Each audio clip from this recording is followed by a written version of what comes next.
బద్వేల్ నియోజకవర్గం కడప పార్లమెంటు పరిధిలో ఒకే ఒక ఎస్సీ నియోజకవర్గం ఉంది.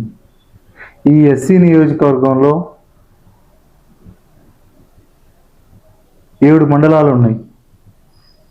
కాశీనాయన్ దగ్గర నుంచి అట్లూరు దాకా ఈ 7 మండలాలలో ప్రభుత్వ భూములు పెద్ద ఎత్తున ఉన్నాయి.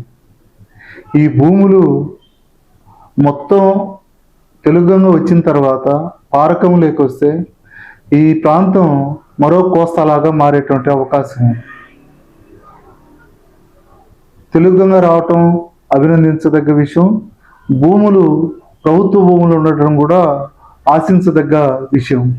కానీ ఈ భూములన్నీ కూడా అన్యాక్రాంతమైనయని పోయిన ఎలక్షన్లలో తెలుగుదేశం పార్టీ అఖిల భారత ప్రధాన కార్యదర్శి, ఈరోజు విద్యాశాఖ మంత్రిగా ఉన్నటువంటి నారా లోకేష్ గారు ఆర్టీసీ బస్టాండ్ దగ్గర జరిగినటువంటి బహిరంగ సభలో చాలా స్పష్టంగా చెప్పారు. కోరుమామెల దగ్గర నుంచి బద్వేలు వరకు, కలసపాడు దగ్గర నుంచి అట్లూరు వరకు ఎలా భూములు కబ్జా జరిగాయి అన్న వివరాలన్నీ చాలా స్పష్టంగా వివరించారు. మేము అధికారంలోకి వచ్చిన వెంటనే వీటన్నిటినీ పరిష్కారం చేస్తామని చెప్పి చాలా క్లియర్గా జనాన్ని కన్విన్స్ చేసే పద్ధతుల్లో ఆ రోజు ఆయన ఉపన్యాసం జరిగిన సందర్భంలో ఈ భూములన్నీ ప్రభుత్వం వెనక్కి తీసుకుంటుంది. ప్రతి పేదోడికి, ప్రతి దళితుడికి, ప్రతి బీసీకి, ప్రతి మైనార్టీకి, ప్రతి ఎస్టీకి భూమి దక్కుతుంది అని చెప్పి అందరూ ఆశించాం. కానీ ఈరోజు అధికారంలోకి వచ్చి తెలుగుదేశం ప్రభుత్వం 15 నెలలు కావస్తా ఉంది. ఇప్పుడుగా 3-4 వేల ఎకరాలు భూమి హ్యాండ్ ఓవర్ చేసుకున్నట్టు ఆర్డీఓ గారు పత్రికా ప్రకటన ద్వారా కానీ లేకపోతే మీడియా ద్వారా కానీ చూసినప్పుడు కనపడతా ఉంది. అంటే మేము చెప్పేది ఏంటంటే కాశీనాయన మండలంలోనే 20,000 ఎకరాలకు పైబడి అసైన్మెంట్ కమిటీకి సంబంధం లేకుండా రికార్డులలో భూములు ఎక్కించారు. ఈ భూములన్నీ వెనక్కి తీసుకోవటానికి ప్రభుత్వం అనుకుంటే 1 వారం చాలు. అంటే కాశీనాయన మండలం దగ్గర నుంచి అట్లూరు దాకా ప్రతి సచివాలయంలో ఉన్నటువంటి అధికారులు మీటింగ్ పెట్టి విఆర్ఓలను, తర్వాత శివాలయం సెక్రటరీలను, తర్వాత అన్ని మండలాల ఆర్ఐలను, రెవెన్యూ యంత్రాంగాన్ని సమావేశం వేసి అసైన్మెంట్ కమిటీకి సంబంధం లేకుండా ఏ రెవెన్యూ పొలంలో ఎంత భూమి రిజిస్టర్లో ఎక్కిందో ఆ వివరాలు తీయండి అని అంటే 1 వారం రోజుల లోపల కుండ బద్దలు కొట్టినట్టు తీయగలుగుతారు. కానీ 15 నెలలు అయినా కూడా అలాంటి ఆదేశాలు ఎందుకు ఇవ్వలేదు ప్రభుత్వం అని చెప్పి మేము అనుమానం పడతా ఉన్నాం. అనుమానం పడటమే కాదు, బద్వేల్ పట్టణంలో పెద్ద ఎత్తున భూములు అన్యాక్రాంతమవుతుంది. బద్వేల్ పట్టణంలో ఇంత పెద్ద ఎత్తున పట్టణం విస్తరించడానికి అతి తక్కువ కాలంలోనే బద్వేలు ఇంత పెద్ద టౌన్గా మారడానికి ఒకే ఒకటి కారణం. ఆ పక్క సోమేశ్వరం రావటం, ఈ పక్క తెలుగుగంగ రావటం.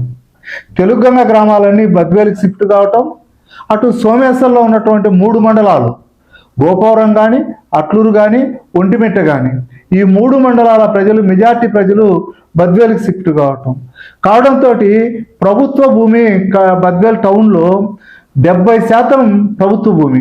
ఈ భూమి రేటు ఒక్కసారి భూమి అని పైకి లేచింది. ఈ కడప కంటే కూడా ఇక్కడ ధరలు బాగా పెరిగాయి. ఇదే అదునుగా చూసుకొని గతంలో ఉన్న అధికార పార్టీ, కొంతమంది ప్రతిపక్ష పార్టీకి సంబంధించినటువంటి వాళ్ళు భూముల మీద మొత్తం వ్యవహారం నడిపారు.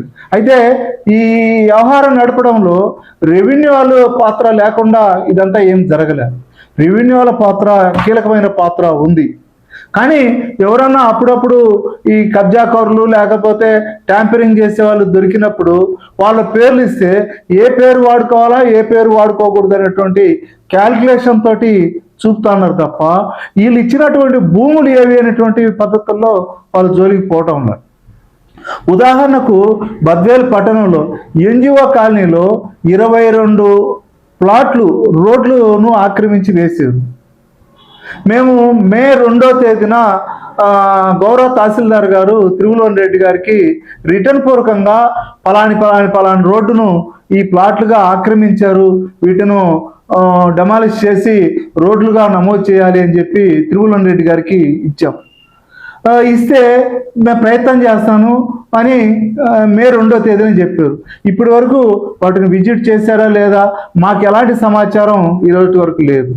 ఈ విషయాలపైన మేము ఒకసారి బద్వేల్ కమిషనర్ గారిని కలిసి ఇది చర్చించే సందర్భంలో మేము ఒక మాట అన్నాం. ఏమన్నామంటే పొగురువోత్తరంగా వ్యవహరిస్తున్నారు తప్ప అవసరాలని బట్టి వ్యవహరించడం లేదు అనేటువంటి మాట అన్నాం. ఆయన వెంటనే నా విధులకు ఆటంకం కలిగించారని పట్టుబట్టి సత్యనారాయణ దగ్గర కేసు ఎఫ్ఐఆర్ చేయించారు, మన ఎస్ఐ దగ్గర. మేమేమి కేసులు, నేను 35-40 సంవత్సరాలు ఉద్యమంలో ఉన్నటువంటి వాడిని, కేసులకేమి భయపడాల్సిన అవసరం లేదు. అది తప్పుడు కేసు, ఆ తప్పుడు కేసుని ఎట్లా ఫేస్ చేయాలనో నాకు తెలుసు. కానీ ఇప్పటికే అనుకున్న ప్రాసెస్ నెరవేరడంగా కమిషనర్ గారి పాత్ర ఏంటి? కాలువలు ఎవరైనా బ్లాక్ చేసినా, లేకపోతే రోడ్లు ఎవరైనా కబ్జా చేసినా వీటిని కాపాడాల్సినటువంటి బాధ్యత రెవెన్యూ యంత్రాంగంతో ఇద్దరు కోఆర్డినేట్ చేసుకొని దీన్ని కాపాడాల్సిన బాధ్యత ఉంది. ఇక్కడనే 1789లో శ్మశానం ఉంది. శ్మశానం చుట్టూరు ప్రహారీ గోడ కట్ట, శ్మశానంలో 6 అడుగులు మనిషి బూడ్చుకోవడానికి స్థలం లేకుండా ఈ పక్క నెల్లూరు సిద్ధాటం రోడ్లోంచి 2 దారులు ఉండి ఓ చిన్న కలవట్టు కడితే లోపల మొత్తం విశాలమైనటువంటి శ్మశానం ఉంది. కానీ ఇప్పటి వరకు కమిషనర్ గారు దాన్ని విజిట్ చేయలే. దాంట్లో ఓ బోర్ వేసి అక్కడ కొన్ని నీళ్లు పెట్టి అక్కడ శ్మశానానికి అనుగుణమైనటువంటి, అంటే మనుషులు చనిపోతే ప్రశాంతమైనటువంటి వాతావరణంలో అక్కడ బూడ్చుకోవడానికి కూడా అవకాశం లేదు. మోకాళ్ళలోతు నడమలోతు నీళ్ళల్లో నడుచుకోవాల్సిన పరిస్థితి ఉంది. డంపింగ్ యార్డుగా దాన్ని మార్చారు. ఆ డంపింగ్ యార్డు అంటమ్మడి ఎస్సీల ఇళ్ళు ఉన్నాయి. డంపింగ్ యార్డు ఎస్సీల ఇళ్లలో ఏర్పాటు చేయకూడదని కమిషనర్ గారికి ఆ రకంగా నిర్లక్ష్యం. లోతువంక ఉంది, లోతువంక ఉంటే లోతువంక మొత్తం కబ్జా చేశారు. ఒక్కరికి మాత్రమే నోటీస్ ఇచ్చి మిగతా వాళ్ళందరినీ వదిలేశారు. ఆ నీళ్ళన్నీ లోతువంక నుంచి డైవర్ట్ అయ్యి ఫారెస్ట్ ఆఫీస్కి చేరి మొత్తం దళితుల ఇళ్లలోకి వస్తా ఉన్నాయి. మా ఇంట్లోకి కూడా నీళ్ళు వచ్చాయి, పెద్ద ఎత్తున 3 అడుగుల లోతు నీళ్ళు వచ్చి ఓ చిన్న, అంటే 10 సెంటీమీటర్లు వర్షం కురిసినా కూడా ఇల్లులు మునిగిపోతా ఉన్నాయి. ఈ విషయాన్ని ఆయనకు ఆవిష్కారికి పోతే తప్పుడు కేసులు పెడతారని ఆలోచన చేసి వాట్సాప్ ద్వారా ఆయనకు సమాచారాన్ని పంపించాం. మా మీద తప్పుడు కేసులు పెట్టడం ఏంటి?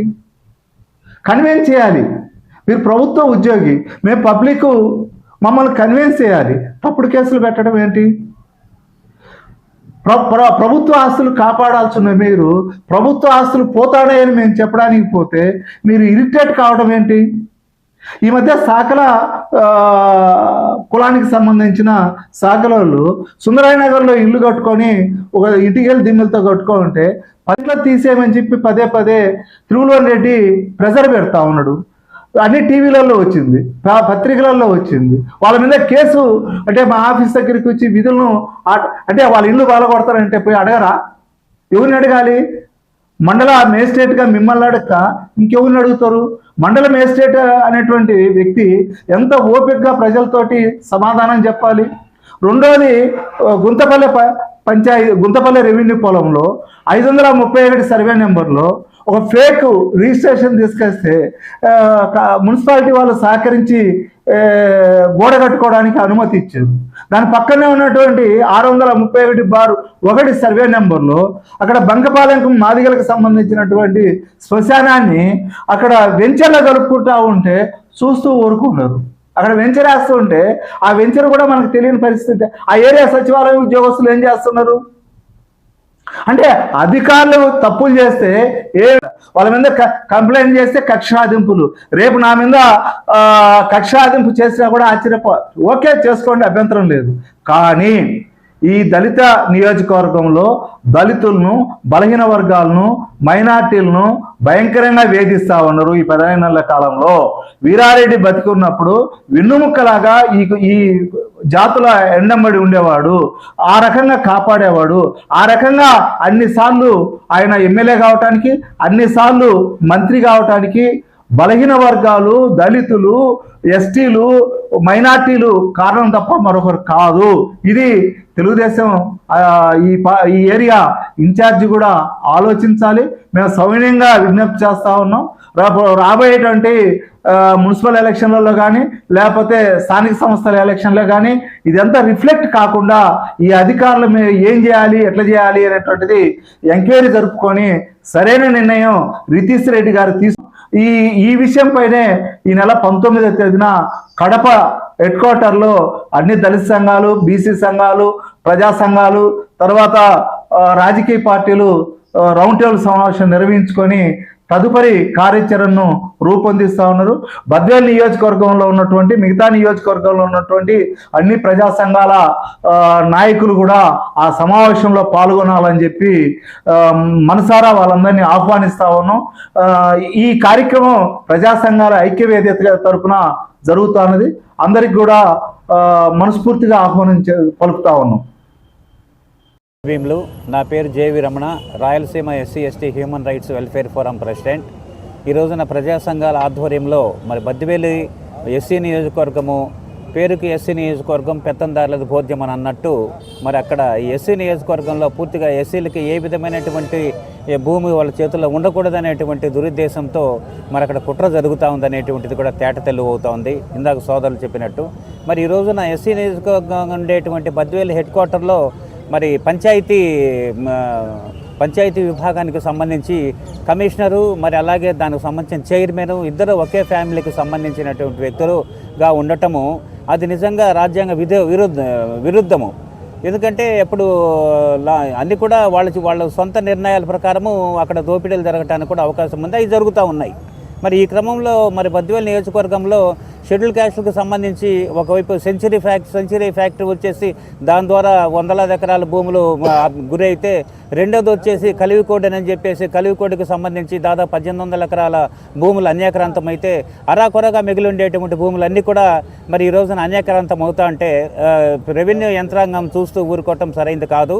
మరి అక్కడ కేవలము ఇది పంచాయతీకి సంబంధించిన చైర్మన్ అలాగే కమిషనరు వాళ్ళిద్దరు కూడా మరి ఈ విషయంలో ఇంటర్ఫేర్ అయ్యి అక్కడ ఉన్నటువంటి దోపిడీకి వాళ్ళిద్దరు కొమ్ము కాస్తున్నారనేటువంటి కూడా ప్రజాభియోగంగా ఉంది.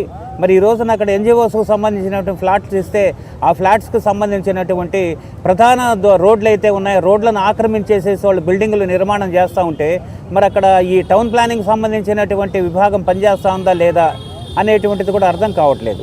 మరి ఈ క్రమంలో సోదరుడు చెప్పినట్టు మరి అక్కడ ఈ నిజంగా ప్రజాస్వామ్యం ఉంది అని అంటే మరి అక్కడ వెంటనే అధికార యంత్రాంగము డిఆర్ఓ గారు మరి ఉదయం మేము కలిసినప్పుడు వాళ్ళతో కమిషనరు మరి అలాగే ఆర్డీఓ గారితో కూడా మాట్లాడటం జరిగింది.